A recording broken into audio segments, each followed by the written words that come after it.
another country moving towards, and in fact is already there, China. China, and my colleague Amit Ranjan is hoping, and I'm hoping he'll walk into the studio and explain to us how India and China are at least comparable, at least on one parameter, and that is how protectionists we are getting about our domestic manufacturing capabilities. China has now banned iPhone because it's making its own Huawei. That is one argument. There is the flavor of the season is deglobalization. Up to now we were. It's interesting you said that we are hosting G20 summit. Fair, but up to now China was the target of decoupling, the word that gained prominence in the last few years. Be it European Union, be it the US, be it Asian countries, Australia, India included, they were trying to decouple from China. Now, it was the outward decoupling. Now, it is the inward decoupling that China wants to do away with its reliance on US tech. So, ban on the government and state-owned agencies of iPhones is likely to be imposed. This will affect 45 million iPhones that are sold in China in 1 year will go down by 500,000, and that has reduced Apple's market share by 212 billion in 1 day. Okay. The ironical thing or startling thing about this is $212 billion equals to only 7.1% of its market value, wow. Apple's market value. It has hurt Apple. Apple is the main component stock in most of the US equity indexes. So it has hurt Apple, but only by 7.1%, 212 billion of it. But that's the other part of it. Like you mentioned, this move has coincided with Huawei launching its own 5G enabled smartphone. So all those government agencies who were probably buying those 500,000 Apple phones will now probably or are at least nudged towards buying a Huawei smartphone. Okay. What about nudge? It looks like they have banned iPhones. You can't buy iPhones anymore.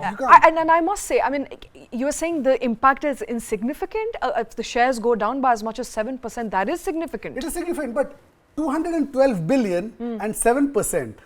It's just 7%. That's what I'm saying. For any other company, it would be much bigger. 212 billion is a big amount, dollars. Right. Yeah, fair enough. Right. But my only concern is not much of a hurt as far as stock is concerned. Stock might even recover because of other news triggers going forward. But how much of a hurt is it for Apple's business? Because let's face it, the biggest market for Apple phones in the world is China. Biggest market is China. Biggest production base is still China.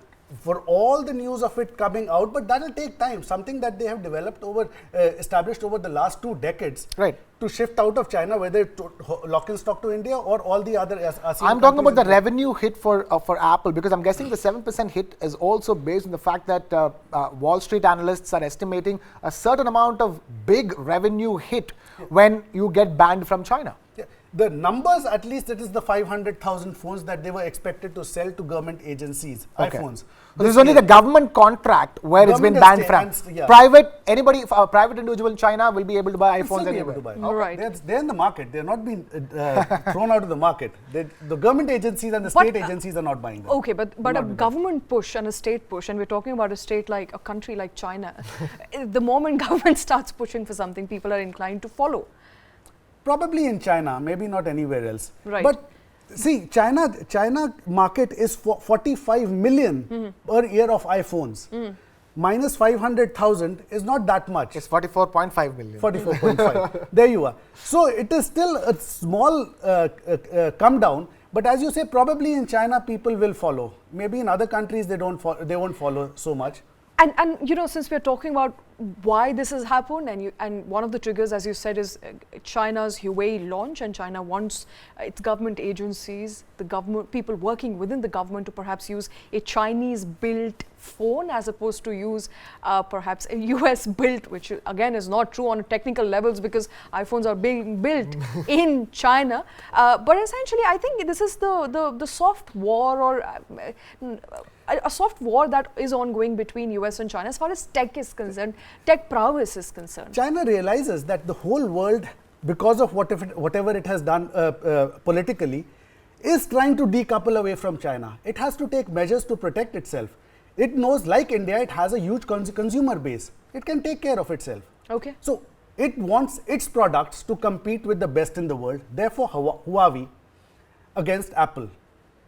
Apple has Makes sense for China. Makes sense for Does China. it make sense for India? Like India is doing for itself. We have a Okay. big market. That's the similarity between us. But we don't do blanket bans, probably not as yet like that. The Well, import bans are there. Right. Import curbs are there. We do blanket bans on TikTok. That's political. Okay, but I do wonder if it's going to be advantageous to India at all. I understand that it's not banned. iPhones are not banned in Chinese market. It's only been banned by government for government agencies, for its own officials. Would that be advantageous to India in some way or the other? Perhaps we'll have to wait and Of course, watch the out market for shift that. will always be advantageous to India. Anything that goes out of China, Comes India is to one India. of the biggest suitors. Because we have an equally big market. Maybe we can do the opposite and go like, we should give out 500,000 Apple iPhones to Indian government officials so that now you can reduce bribery.